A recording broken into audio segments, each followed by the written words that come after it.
Arms comes up higher. I'm going to kind of pull my arm up as I pull my chest a little bit down towards the ground. You can see my knees kind of bending, and that's how I'm loading that tissue really heavily right there. Hey, how's it going? So today we're going to be talking about how to stretch the pecs. Okay, so a lot of us have really tight pecs because we kind of sit like this. Even though you may not be working your pecs, like I know you're not probably at your desk doing like pec flies or like some seated pec presses or something like that, but we are kind of stuck here. Even if you don't work at a desk, if you're like a mechanic or you do some sort of job where you're fixing sort of machinery or something like that, your shoulders are going to have to come forward just for you to do the things that you do in life, which is totally fine. We just want to incorporate a combination of strengthening what's back here and loosening up what's up here, so that instead of having your shoulders over time come forward into this posture we've all seen so much, we're able to pull our shoulders back and sit in the posture that your anatomy textbook or Google might say that you should have. Okay, so one thing to note here is that the pec is essentially kind of like a triangle-shaped muscle that runs from here over to a point and attaches right about here on the front of your shoulder. If you reach over your shoulder and you kind of feel around, you'll feel like a bony bump.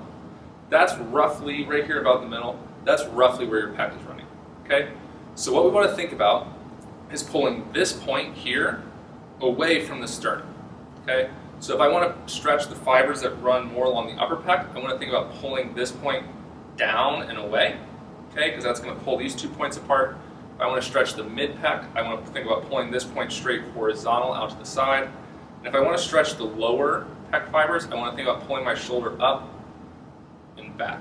I hope that makes sense. Basically what you're just trying to do is pull point A away from point B, and depending on which fibers you want, that's going to change where one of these points is, which will then change the angle at which you position this arm.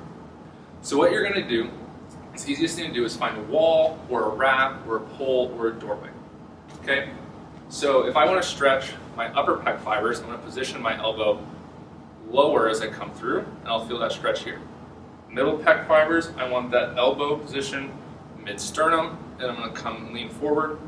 If I want to get the lower pec fibers, just like I just said, arms comes up higher. I'm going to kind of pull my arm up as I pull my chest a little bit down towards the ground. You can see my knees kind of bending, and that's how I'm loading that tissue really heavily right there. One thing to think about here when stretching the pec is that a lot of people will just do external rotation, which is great, and that's going to really hit the pec minor. But notice how this layback position, despite the fact that it might be like I'm going to throw a super fast fastball or something like that, isn't actually pulling away this point. Now remember, we want to pull away these points.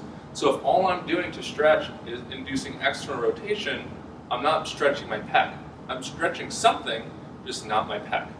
Okay? So it is really important that as you get here, try to pull the whole shoulder back like that and really stretch that out, as opposed to just bringing the hand back. So there's a big difference between here and stepping through. You see how I bend this leg to keep the shoulder back and bring the chest forward, versus locking my hand down and just coming through and allowing that elbow to come. You don't want the elbow to come up and scoop up high as you're stretching.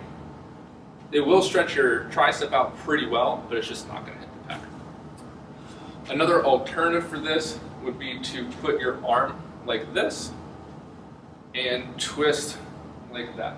Okay?